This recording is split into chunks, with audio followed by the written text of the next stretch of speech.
I once heard the story of three men that were having a debate.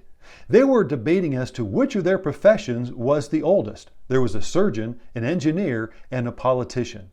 The surgeon said that obviously his was because in the book of Genesis we read that God took Adam, put him to sleep, opened up his side, and took a rib out of his side, and from that rib he made Eve. So the surgeon said, obviously, surgery is the oldest profession.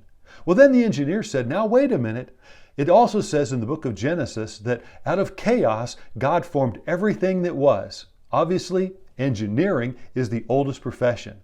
But then the politician said, now wait a minute, where do you think all that chaos came from?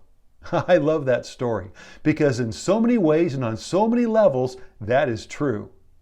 Today, we're beginning the book of 1 Kings. Chapters 1 and 2 deal with politics. Welcome to the Word for 2022. Again, today we begin the Old Testament book of 1 Kings. If you want to go back and listen to previous devotionals, there's two ways you can do that. You can go to YouTube and simply type in my last name, Hiele, H-I-E-H-L-E, and then put in the book and the chapter that you want to listen to. Or you can go to our church website at www.castletonnaz.org. And there you can listen to all the previous devotionals, everything in the New Testament, and then from the Old Testament, Genesis, now to 1 Kings. Well, today, again, we begin the Old Testament book of 1 Kings. This book can be divided into two different sections. There are 22 chapters in this book. You simply divide the book in half and you have the two sections. Chapters 1 through 11 deal with Israel being united. And then chapters 12 to 22 are Israel divided. Today, as we're looking at these first two chapters, we have the passing of the leadership baton from David to Solomon.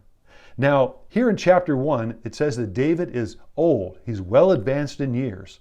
The battles that he has had, the wars that he has fought, the family stress that he's been under, it's taken his toll. And now he is in bed and he can't get warm, even though many blankets are put on top of him. Before he officially turns the kingship over to Solomon, we read that his son Adonijah moves to make himself king. This is what he does. Adonijah gathers a number of people around him, and then he plans his own inauguration. He purposely leaves out Nathan the prophet, Zadok the priest, and Solomon. As Adonijah is conducting his conspiracy, Nathan goes to Bathsheba, who is Solomon's mother, and says that this is what Adonijah is doing. So he encourages her to go and tell David what is taking place. Now, obviously, David has promised Bathsheba in the past that Solomon would be his successor. As Bathsheba goes and talks to David, she tells him all that Adonijah is doing.